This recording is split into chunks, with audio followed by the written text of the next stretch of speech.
ॐ अज्ञानतिमिरान्धस्य ज्ञानाञ्जनशलाकया चक्षुरुन्मीलितं येन तस्मै श्रीगुरवे नमः। श्रीचैतन्यमनोभीष्टं स्थापितं येन भूतले स्वयं रूपा कदा मह्यं ददाति स्वपदान्तिकं। वन्देऽहं श्रीगुरून् श्रीयुतापदकमलं श्रीगुरून् वैष्णवांश्च श्रीरूपं साग्रजातं सगण रघुनाथान्वितं तं सजीवं साद्वैतं सावधूतं परिजनसहितं कृष्णचैतन्यदेवं श्रीराधा कृष्णपादान् सगना ललिता श्रीविशाखान्वितांश्च। हे कृष्ण करुणा सिन्धु दीनबन्धो जगत्पते गोपेश गोपिका कान्त राधा कान्त नमोऽस्तुते। तप्त काञ्चन गौराङ्गी राधे वृन्दावनेश्वरी वृषभानुसुते देवी प्रणमामि हरिप्रिये। वान्ता वाञ्छाकल्पतरुभ्यश्च कृपा सिन्धुभ्यैव च पतितानां पावनेभ्यो वैष्णवेभ्यो नमो नमः। जय श्री कृष्ण चैतन्य प्रभु नित्यानंद श्री अद्वैत गदाधर श्रीवासादि गौर भक्तवृंद।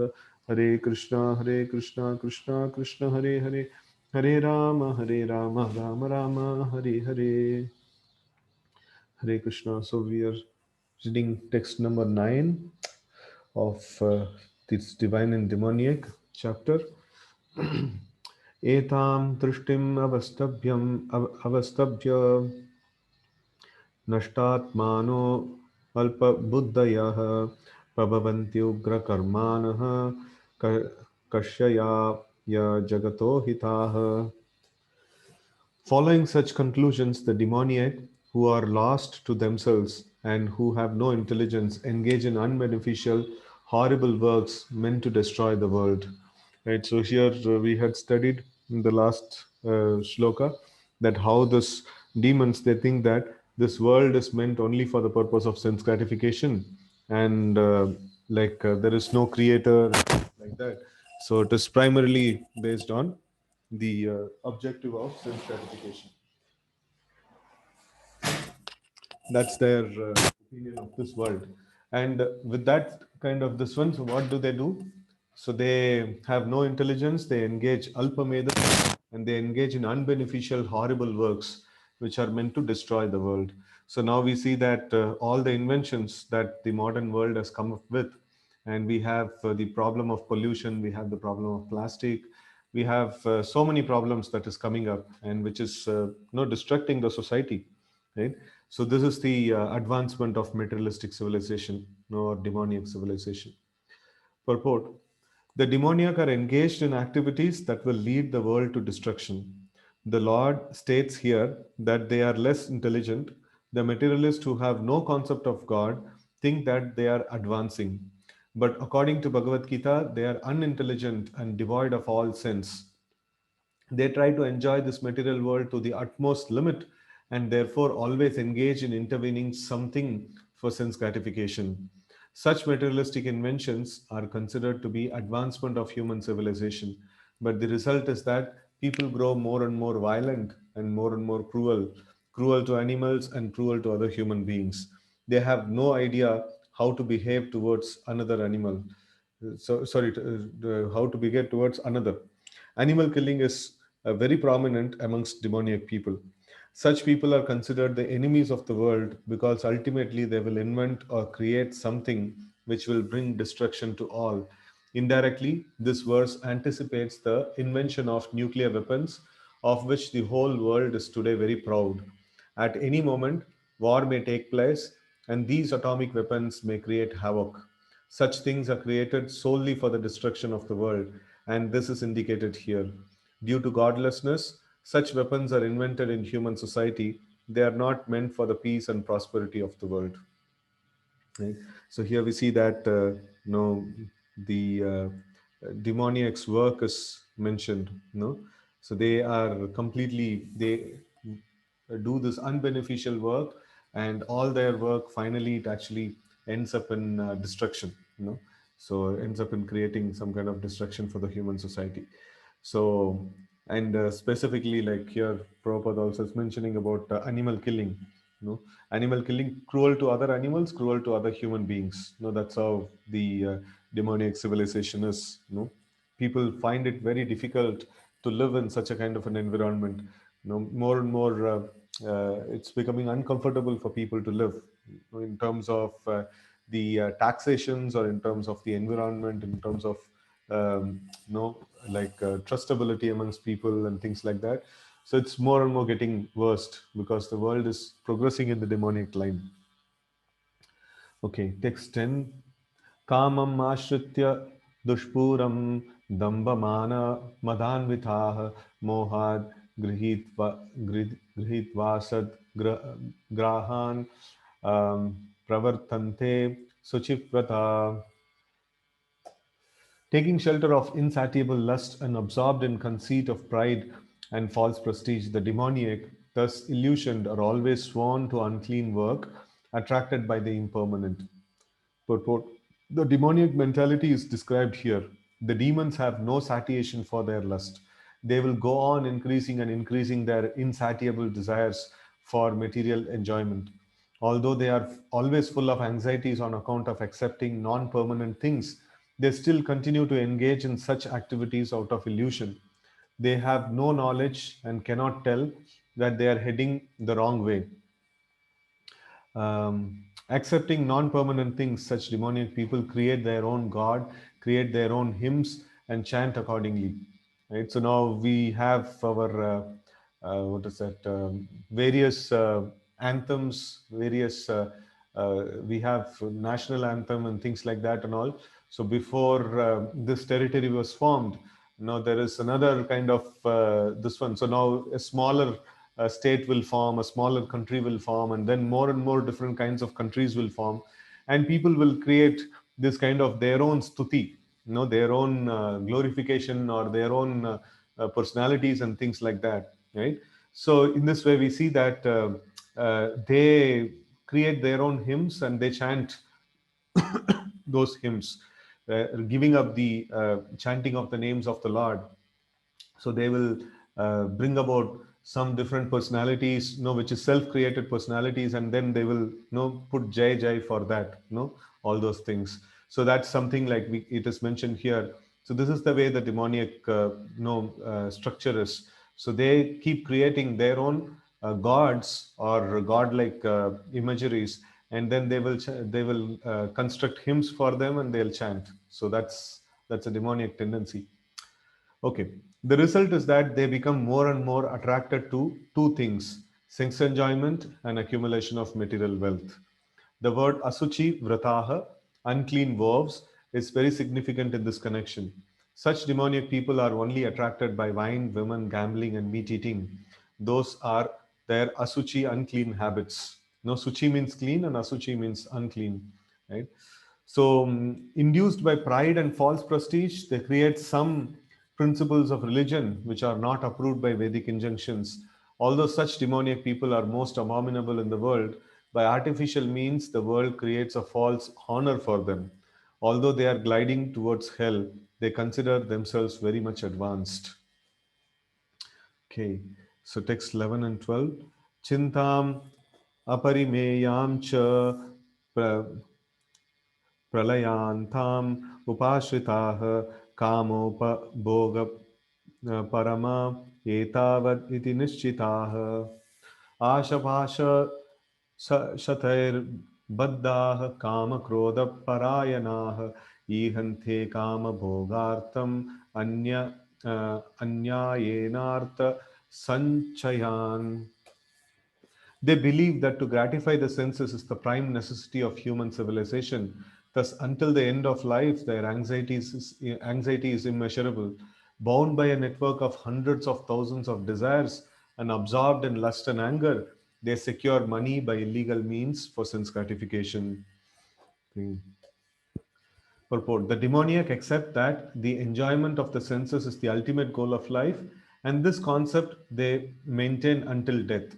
They do not believe in life after death, and they do not believe that one takes on different types of bodies according to one's karma or activities in this world. Their plan for life are never finished, and they go on preparing plan after plan, all of which are never finished.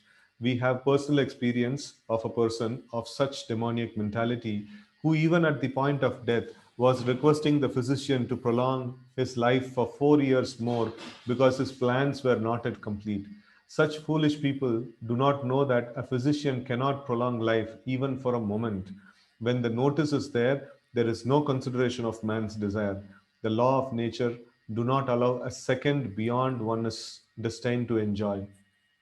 And so everybody is destined with certain amount of time, and then if the time comes, we'll have to leave. No, nobody can actually save us. Okay. So the demoniac person who has no faith in God or super soul within himself performs all kinds of sinful activities simply for sense gratification. He does not know that there is a witness sitting within his heart. The super soul is observing the activities of individual soul. As it is stated in the Upanishads, there are two birds sitting in one tree. One is acting and enjoying or suffering the fruits of the branches, and the other is witnessing. But one who is demoniac has no knowledge of Vedic scripture, nor has he any faith. Therefore, he feels free to do anything for sense enjoyment, regardless of the consequences. So these are all some of the descriptions of the demoniac personalities. So it is going to be there for some more time.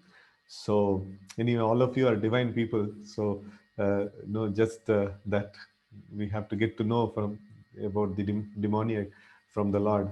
So we will read this sections of chapter, and also we may also find some of these demoniac qualities in us also. So that will be a uh, good way to actually understand, okay, this particular quality is a demoniac quality, and then I have to do my sadhana nicely, and over a period of time this demoniac quality should be completely destroyed, right? So that also we can offer prayer to the Lord for destroying the demonic qualities in us. Okay, so we will continue to read.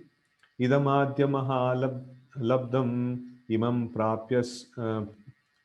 prapsye manoratham idam astidam apime bhavishyati पुनर्धनम असौ माया हतः शत्रुर हनिष्ये चापरानपि ईश्वरोऽहम् अहं भोगी सिद्धोऽहं बलवान् सुखी आद्यो आद्योऽपि जन one अस्मि कोऽन्योऽस्ति सदृशो मया यक्षे दास्यामि मोदिष्य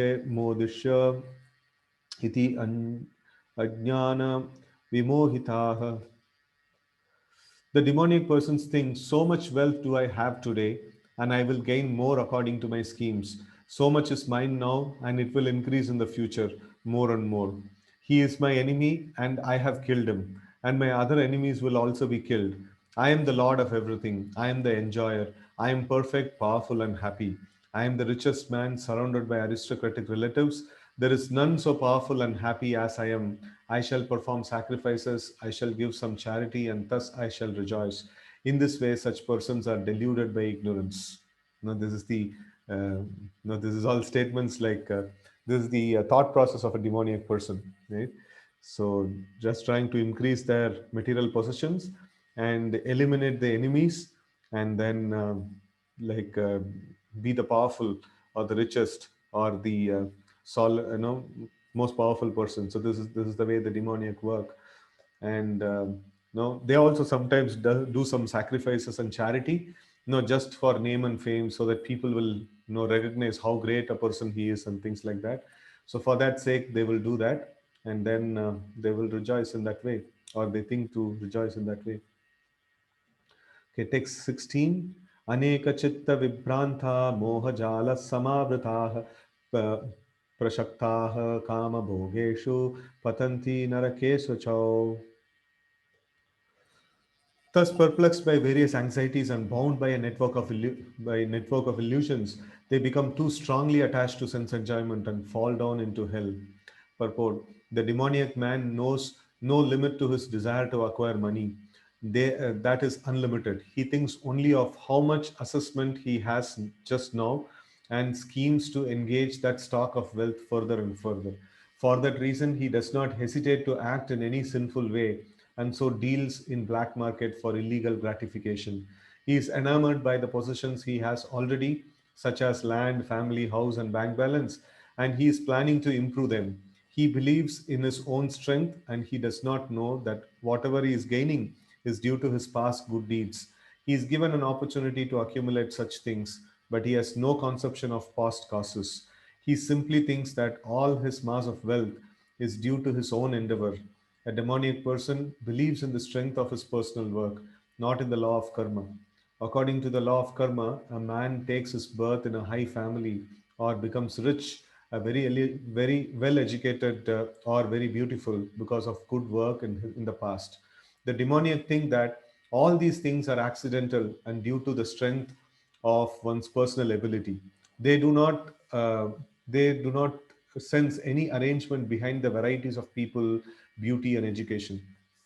Okay, so there's like there is so much of variety in the whole creation, so they do not sense any arrangement behind. That means they do not even get a slightest doubt. There may be some supreme lord who's like managing all these things. They don't have any sense of that, right? Okay, anyone who comes into competition with such a demoniac man is his enemy. There are many demoniac people, and each is enemy to other. This enmity becomes more and more deep between persons, then between families, then between societies, and at last between nations. Therefore, there is constant strife, war, and enmity all over the world. Each demoniac person thinks that he can live at the sacrifice of all others. Generally, a demoniac person thinks of himself as the supreme God, and a demoniac preacher tells his followers, "Why are you seeking God elsewhere? You are all yourselves God. Whatever you like, you can do. Don't believe in God. Throw away God. God is dead." No, these are the demoniac's preachings. Although the demoniac person sees others equally rich and influential, or even more so, he thinks that no one is richer than he and that no one is more influential than he. As far as promotion to the higher planetary system is concerned, he does not believe in performing yajnas or sacrifice. Demons think that they will manufacture their own process of yajna and prepare some machine by which they will be able to reach any higher planets. Right. So these days we see that people make satellites and people make different kinds of spacecrafts and things like that. So this is kind of demoniac. This is what the Ravana also was trying to do. He was trying to make a staircase to the heavenly planets, and exactly the modern scientists are doing the very same thing. You know, so they don't want to follow the standard process to go to the heavenly planets. That is to perform yajnas and please the demigods, and then go to the higher planets. So they don't do that. They just want to make their own mechanism, their own arrangement. Okay. So the best example of such a demoniac man was Ravana. Okay, here it's mentioned. He offered a program to people by which he would prepare a staircase so that anyone could reach the heavenly planets without performing sacrifices, such as are prescribed in the Vedas. You know, so he doesn't wanted to follow any of the Vedic sacrifices. He wanted to prepare his own staircase, or in the modern terms, people want to make their own spacecrafts and go to various planets, right? Similarly, in the present age, such demoniac men are striving to reach the higher planetary system by mechanical arrangements. These are examples of bewilderment. Thus, the result is that without their knowledge, they are gliding towards hell. Here, the Sanskrit word moha jala is very significant. Jala means net. Like fish caught in a net, they have no way to come out, right? So they're trying to manage or manipulate the material nature and exploit the material nature. That means they have already caught up in the moha jala. They are already caught up in the net of material nature. So why do we say it is they are already caught up in the material nature? No, net of material nature, because Krishna says, "Daivi esha gunamayi mama maya duratyaya." My material energy, he says it is my material energy, right? So Daivi esha gunamayi mama maya duratyaya. My material energy is not at all possible to overcome. And these demons think, oh, I have got a formula wherein I can manage this material nature, I can exploit this material nature, and I know it all. So that means they have already got deeply caught up in the moha jala. They have already been thoroughly caught up by the material nature, right? So that's why they are thinking something which they cannot manage as they can exploit very expertly. Okay, text 17. Atma sambhavitha stabda danamana madanvitaha yajante nama yajnaste Dambena Vidhi um, Purvakam.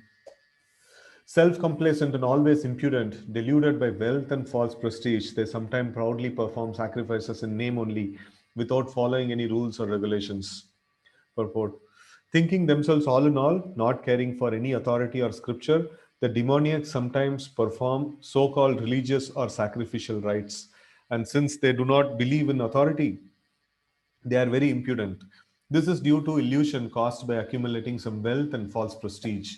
Sometimes such demons take up the role of preacher, mislead the people, and become known as religious reformers or as incarnations of God.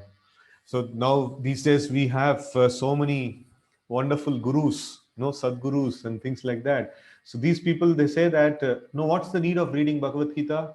No, there is no need of reading Bhagavad Gita, and there is no God. No, why do you why do you become narrowed down to follow somebody and to surrender yourself to some God and things like that? You should explore yourself. No, you should find out this world is unlimited. This one is there, and you should explore yourself. This is perfect demoniac teaching. No, very, very sweet talk, very nicely spoken. But then, no, in effect, they mention that there is no God and there is no need to read scriptures. This is complete atheism. And they go in the name of gurus. No, so this is like crazy. This is a really crazy thing that is happening. So this is demoniac way of preachers. No, these people are more popular because people want to be demoniac, and then these people are also speaking very, very nicely and very sweetly and things like that. So that attracts the people, and the people think that, oh, this person is talking so nicely, he must be telling something truth. So in the 12th canto of Bhagavatam, it is given anybody who can sweetly talk or anybody who is very audacious in his speech, no, he will be considered truthful. No, that's the nature of Kali Yuga. That's how people actually take it. So somebody who can talk very nicely, people will just fall for it. So we have to be very, very careful whether a person talks very nicely or not. If he is talking according to the scriptures, then his speech is good. If he is not talking according to the scriptures, then we should reject him immediately, right? Okay, so the next is hmm, they make a show of performing sacrifices, or they worship the demigods, or manufacture their own god. It's like this is very common. So we see that different heads, Hanuman, and different forms of different Devi Devatas, and there is no scriptural reference. No, they just make, okay, this person built a temple of this god with 5 heads, then I will build a temple of this god with 7 heads. No, I will just show that how great I am. No, so this is like they create their own, manufacture their own god, right? Okay. Common men advertise them as God and worship them. And by the foolish, they are considered advanced in the principles of religion or in the principles of spiritual knowledge. They take the dress of renounced order of life and engage in all nonsense in that dress. Actually, there are so many restrictions for one who has renounced this world. The demons, however, do not care for such restrictions. They think whatever path one can create is one's own path. There is no such thing as a standard path one has to follow. The word aviddhipurvakam, meaning a disregard for the rules and regulations, is especially stressed here. These things are always due to ignorance and illusion. So aviddhipurvakam means they don't have any regard to the scriptural rules and regulations. They just simply want to perform, as they manufacture things. Text 18. अहंकारं बलं दर्पं कामं क्रोधं च संश्रिताः माम् आत्मपरदेहेषु प्रति प्रद्विषन्तो व्यसूयकाः. Okay, bewildered by false ego, strength, pride, lust, and anger, the demons become envious of Supreme Personality of Godhead, who is situated in their own bodies and in the bodies of others, and blaspheme against the real religion. Purport. A demoniac person, being always against God's supremacy, does not like to believe in the scriptures. He is envious of both the scriptures and the existence of the Supreme Personality of Godhead. This is caused by his so called prestige and his accumulation of wealth and strength. He does not know that the present life is a preparation for the next life. Not knowing this, he is actually envious of his own self. This is like very powerful point. He's actually envious of his own self. So if we are envious of God, that means, in one sense, we are envious of our own self. Because nate vidusvartha gatim hi Vishnu durashayaye bahirarthamanina, right? So it is um, like the demonic people, they don't understand real swartha gati is Vishnu. The real self-interest is Vishnu, because he's the super self. He's our real, like we are just like this hands and legs are part and parcel of the body. In the same way, we are part and parcel of the Supreme Lord, right? So in that way, like if we are against the Supreme Lord, then it's as good as we are against ourselves. No, we are envious of ourselves. It is just like if our hand becomes our enemy and then it starts hitting, it starts harming the other part of the body. So then that's envious of oneself. That's how it is. And here we see that this the demonic people, they become envious of themselves. Okay, not knowing this, he is actually envious of his own self as well as others. He commits violence on others' bodies and on his own. So he smokes, drinks, and he actually puts a lot of stress onto his body itself. And then he's envious of his own self, right? And he does not care for supreme control of the personality of Godhead because he has no knowledge. Being envious of the scriptures and supreme personality of Godhead, he puts forward false arguments against the existence of God and denies the scriptural authority. He thinks himself independent and powerful in every action. He thinks that since no one can equal him in strength, power, or wealth, he can act in any way and no one can stop him. If he has an enemy who might check the advancement of his sensual activities, he makes plans to cut him down by his own power. Okay. Text 19. Anyways, like these things we would have graphically seen in many of the films before coming to Krishna consciousness. Of course, after we come into Krishna consciousness, we don't see films and serials and stuffs like that. So, because that's fully the demoniac, the display of demoniac tendencies. And more we get exposed to demoniac things, we will develop those qualities. It is better to hear what it means to be a demon, from the words of Krishna, because when we hear the words of Krishna, we become purified. But if we see the same demoniac things in a film or in our TVs and things like that, enacted by the actual demons, so then it becomes very, very, contaminating, right?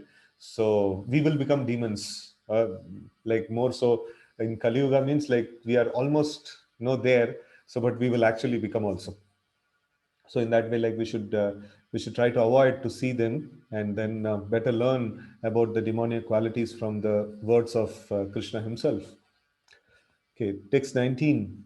Tanaham dvishatah kuran samsareshu naradaman shipami ajashram ashubhan asurishveva yonishu.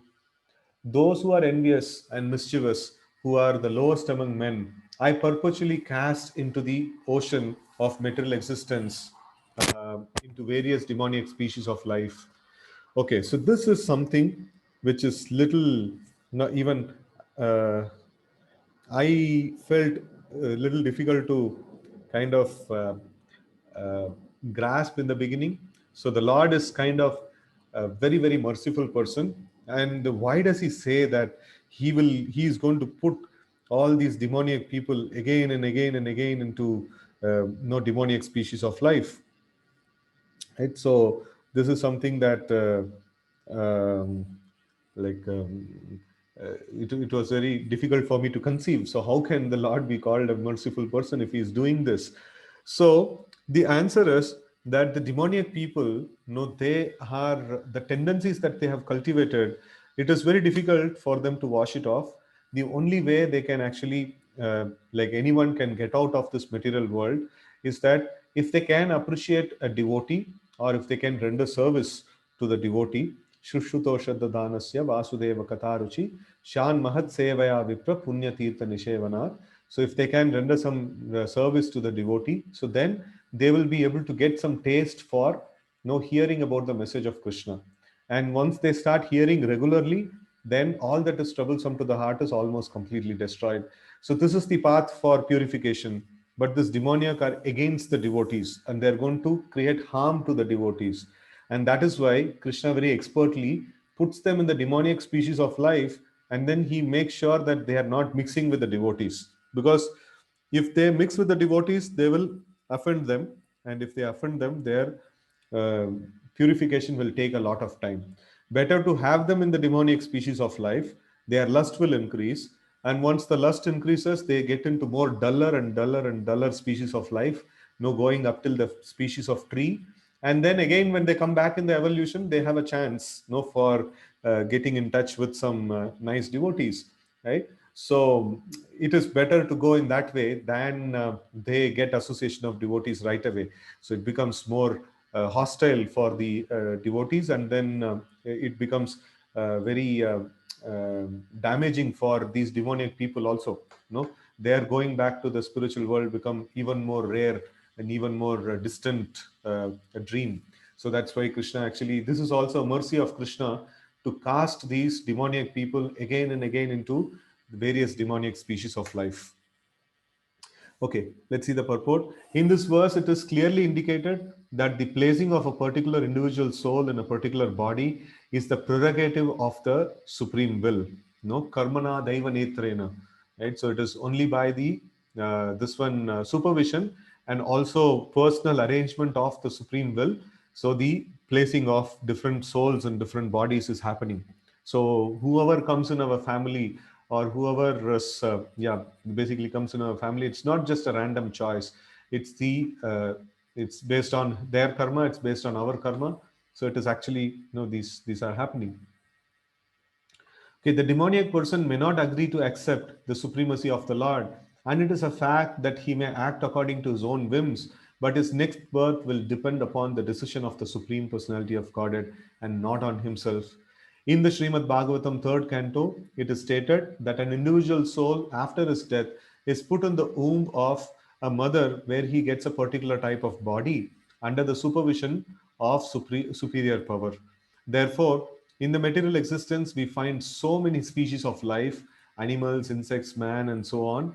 Now we have studied Jalaja Navalakshani, Stavara Laksha Vimshati, Kramayo Rudra Sankhyakaha. So, like Pakshinam, Dasha Lakshana. Like this, we have the calculation of different species of life. Um, Trimshal Lakshani Pasavaha and then Chatur Lakshani Manushaha. So, like this, it is mentioned. So, there is Jalaja, in the water born. No, Jala means water, and Jalaja means that which is born in the water. So, Jalaja Navalakshani. So, there is 9 lakh species of life in the water, and Stavara Laksha Vimshati. So, there is 20 lakh species in the plant kingdom, no Stavara.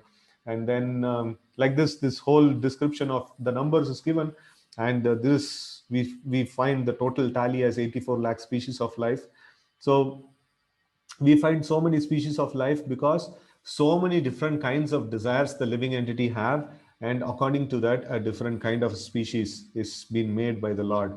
Okay, you have this particular way to, you have this kind of karma and you want to enjoy in this particular way, I will create a species for that. So in this way the Lord has created 84 lakh different species of life just to accommodate our crooked desires. No, so that's how the Lord is very, very merciful. Whatever we want, He is giving. All are arranged by the superior power. They are not accidental. As for the demoniac, it is clearly said here that they are perpetually put into the wombs of demons, and thus they continue to be envious, the lowest of mankind. Such demoniac species of men are held to be always full of lust, always violent and hateful, and always unclean. The many kind of hunters in the jungle are considered to belong to the demoniac species of life. Okay, text 20. Asurim yonim apanna muda uh, janmani mam aprapyaiva kaunteya tato yanti um, adamam gatim. Attaining repeated birth among the species of demoniac life, O son of Kunti, such person can never approach me. Mam aprapyaiva kaunteya. No, praptavan means to get something. No, prapta, like praptoneka, right? So this mam aprapyaiva kaunteya, he says like, no, they will never approach, they'll never be able to approach me. gradually they sink down to the most abominable type of existence. As we had mentioned in the previous explanation of the previous sloka, that these demoniac people, they will develop more and more lust, and they will become more dull, and they will go to the lowest species of life, and then they'll sink into the lowest species of life. And next time when they come back into the evolution, they have a chance of reformation. Okay, purport. It is known that God is all merciful, but here we find that God is never merciful to the demoniac. It is clearly stated that the demoniac people, life after life, are put into the wombs of similar demons and not achieving the mercy of the Supreme Lord. They go down and down, so that at last they achieve the bodies like those of cats, dogs, and hogs. It is clearly stated that such demons have practically no chance of reviving the mercy of God at any stage of later life. In the Vedas, also, it is stated that such persons gradually sink to become dogs and hogs. It may be thus argued in this connection that God should not be advertised as all merciful if he is not merciful to such demons. In answer to this question, in the Vedanta Sutra, we find that the Supreme Lord has no hatred for anyone.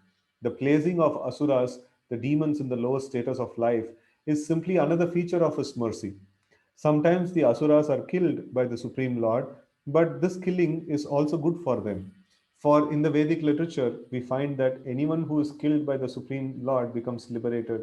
There are instances in history of many asuras, Ravana, Kamsa, Hiranyakashipu, to whom Lord appeared in various incarnations just to kill them. Therefore, God's mercy is shown to the asuras if they are fortunate enough to be killed by him. Right? So anyways, the mercy is very, very rare, because uh, a person coming to the point of approaching God is very rare in this material world, because we all have asked from God that no, we don't want to be with you, we want to be alone, we want to be separate, and things like that. So how and when we get a desire to again be with the Lord and again get the association of the Lord, it's very, very rare. No, that's why it is mentioned Brahmanda Brahmita Kona Bhagyavan Jeev Guru Krishna Prasade Pai Bhakti Lata Bij. So it is very, very rare, fortunate souls actually get this desire to get back to the spiritual world, and then have some kind of a spiritual association, and then grow in spiritual life and things like that. So the people in general are unfortunate that they are not able to get this kind of attraction, and more unfortunate people are those people who somehow or other got some attraction and then they left the path of Krishna consciousness. Such people are even more unfortunate. No, they are going to get into the demoniac species of life, but they got a chance to get out of it, but they just missed it, right? So that's more unfortunate. So anyway, we are all very fortunate to be in this boat of Krishna consciousness, and together we can sail back, back to Godhead, to the spiritual world. Okay, text 21. Trivadam narakashyedam dvaram nashanam kama krodha tata lobas tasmad etat trayam tyajet. So this is a very, very important sloka. Here it's mentioned, Krishna is mentioning Trivadam narakashyedam. So there is three ways to hell, no? Like dvaram means way actually, like doorways. So there are three doorways to hell, and nashanam atmanah, no, they will completely bring about destruction to the to oneself, no, if these three doorways. So what are these three doorways? Kamaha, krodha, and tata lobha, right? So these three things, kama, krodhas, tata lobha. Tasmad etad, no, because these three things are the doorways to hell. Tasmad etad, no, all these three things, no, trayam, like these three things, tyajet, no, give it up. So don't have don't indulge in these three things, kama, krodha, and lobha. So these are the three gateways to hell. So this is very, very important thing to understand. And we see all the social media and all the modern day films or TV serials or whatever it may be, they are just gateways to hell, because they are just portraying these three things, kama. Like you see any film or any this one that is movie or something, it is made for the sense gratification, the serials and things like that, definitely there will be an element of kama. There is hero and heroine, or somebody is like getting attracted to each other, so kama is there. Or there is karma in the form of, I want to become the rich man, I want to become the most powerful man, and the hero is establishing himself as the most powerful person and things like that. So in the Vedic literatures, we don't find such things. So we find cases where no people fought for the sake of dharma. People fought for the sake of directly for the Lord. No, like Lord Ramachandra. No, to support him. So many great warriors like Hanuman, Angada, and Sugriva, all these people, they fought and they were heroes, and their like valor is described. But what is the cause, or what? Why did they actually fought? Just to serve Lord Ram, right? So in the modern day, we see all these serials and things like that, and films and all. So why do they actually fight? Why do they actually do all these things? It's for karma. It's for their own self personal sense gratification, right? So this is the problem. Or at max, they bring in the concept of extended sense gratification.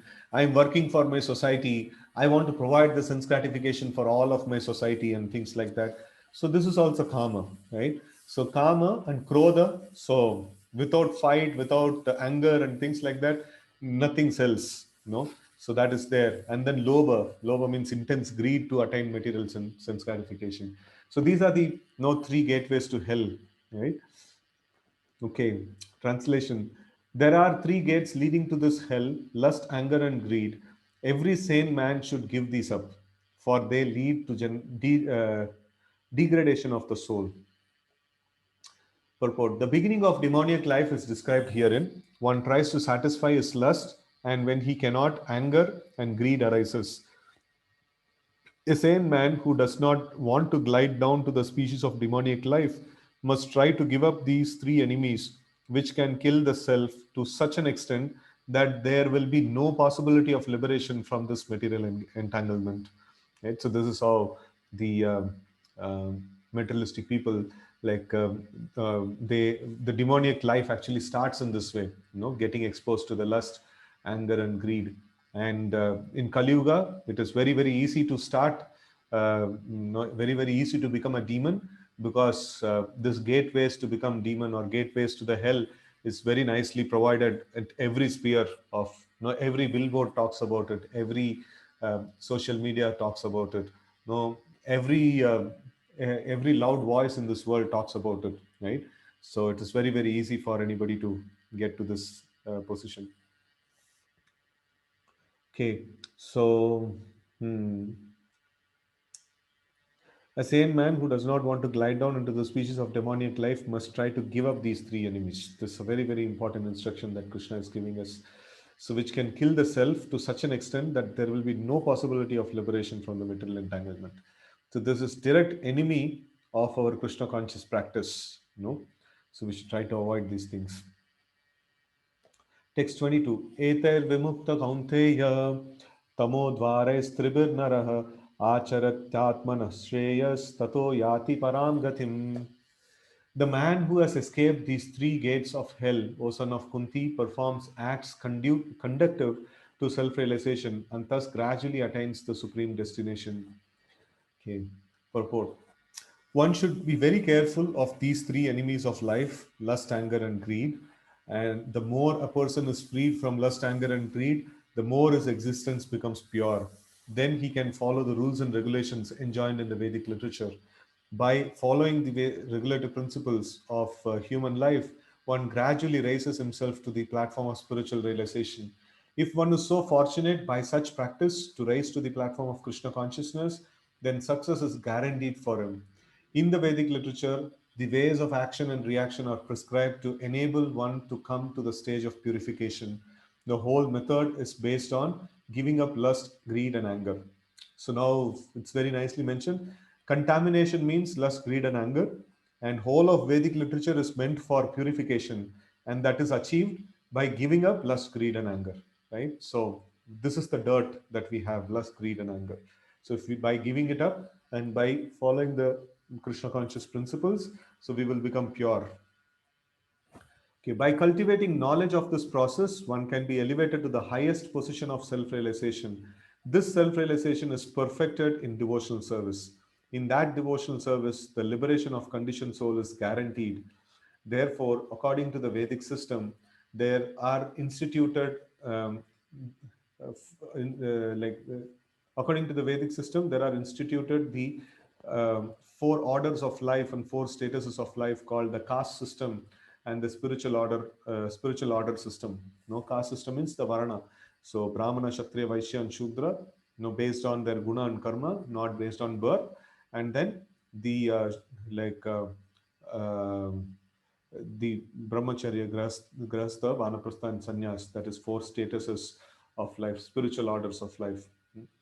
There are different rules and regulations for different castes or divisions of society, and if a person is able to follow them, he will be automatically raised to the highest platform of spiritual realization. Then he can have liberation without a doubt. So human civilization means Varnashrama system. So that is Prabhupada often used to comment upon this particular point. Human civilization means Varnashrama system. 23rd text. यह शास्त्र विधि मुत्सृज्य वर्तते कामकारत न सिद्धिं न स सिद्धिं अवाप्नोति न सुखं न परां गतिम्. So here, no, Krishna is actually mentioning the extremes, the divine and demoniac. No, these are the two, this ones he is mentioning. So in the next chapter, Arjuna will be asking about this aspect of, ya Shastra Vidhi Mutsrujya, like, giving up the Shastra Vidhi, but then they are having some faith and they are worshipping some kind of God and things like that. So what happens to them? So that will be handled in the next chapter. So, but in this chapter, no, Krishna has handled the extremes, the divine, the extreme divine, and the extreme demoniac. So, in between, whatever is there will be dealt in the next chapter. So, now, anyway, here in this shloka, ya shastra vidim utsrujya vartate kama karatah. So, performing things because of kama karatah, like, no, just because of the desire for sense gratification. What happens to them? Nasa siddhim, they don't get siddhi, they don't get perfection. No, avapnoti, na sukham, na param gatim. So they will not get happiness, they will not get perfection, they will not get happiness, they will not get param gati. So they will not get the supreme perfectional stage, right? So, okay. Translation: He who discards spiritual injunctions and acts according to his own whims, scriptural injunctions and acts according to his own whims, attain neither perfection nor happiness nor supreme destination. So this actually brings a very important message to us that following scriptural injunctions means like that is what is the religious life. So in the modern world, so many people claim to be religious, but actually they are not following any scriptural injunctions. So actually it is demoniac. That's what is happening. So that system of religion or that system of faith which discounts the scriptural injunctions is actually demoniac, and they neither attain perfection, there is no happiness, and there is no supreme destination. These are all the things for which they do some religious activities, but then these are not going to be, they are not going to get this because they are not consulting the scriptural injunctions. They may not be out and out against, but at least they are not consulting also. No, they are not even checking with the scriptural injunctions. Okay, purport. As described before, the Shastra Vidhi or the direction of the Shastra is given to different castes and orders of human society. Everyone is expected to follow these rules and regulations. If one does not follow them and acts whimsically according to his lust, greed, and desire, then he never will be perfect in his life. In other words, a man may theoretically know all these things, but if he does not apply them in his own life, then he is to be known as the lowest of mankind. In the human form of life, a living entity is expected to be sane and to follow the regulations given for elevating his life to the highest platform. But if he does not follow them, then he degrades himself. But even if he follows the rules and regulations and moral principles and ultimately does not come to the stage of understanding the Supreme Lord, then all his knowledge becomes spoiled. If we don't get the shelter of the Supreme Lord, so then all that we are doing is spoiled. A very important thing. So in this world, like many good inventions are praised and glorified, and many skills and many adventures are glorified. So, but scriptures doesn't give any regard to that. So they say that if you don't come to the point of like um, no getting developing the love and affection towards the Supreme Lord, then no Shamaye Vahi Kevalam, right? So that is what is mentioned in the Bhagavatam. That anybody remembers the Shamaye Vahi Kevalam shloka?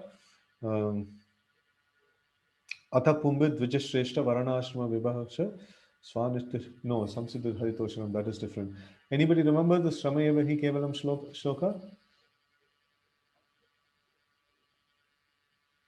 Okay, Dharma Swanishtita Pumsha Vishvakshena Katashaya Na Utpadayet Idiratim Shramaya Vahi Kevalam.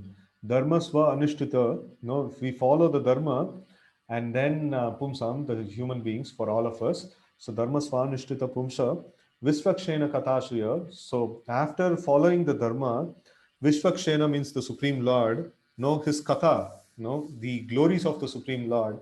So Vishvakshena Katashaya, na like what is it na if the rati towards the Vishvakshena Katha, if it doesn't come, so then Shamayevehi Kevalam, all the dharma that we have anushthan, that we have did dharma swanushtita, no, all that is Shamayevehi Kevala, it is not of much use, no, because the goal of getting the attraction towards the Supreme Lord has not come, no, that's the problem. Okay. So, and even if he accepts the existence of God, if he does not engage himself in the service of Lord, his attempts are spoiled. Therefore, one should gradually raise himself to the platform of Krishna consciousness and devotional service. It is then and there that he can attain the highest perfectional stage, not otherwise. The word kama karataha is very significant. A person who knowingly violates the rules acts in lust. He knows that this is forbidden, but still he acts. This is called acting whimsically. He knows that this should be done, but still he does not do it. Therefore, he is called whimsical.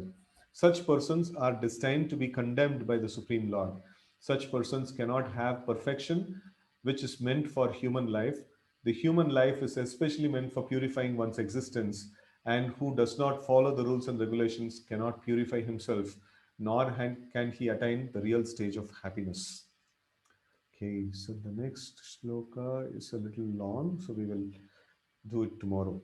So we will start from 24th tomorrow. Thank you all very much for joining. Srimad Bhagavad Gita ki jai, Srila Prabhupada ki jai, Gaur Bhakta Vrinda ki jai, Hare Krishna.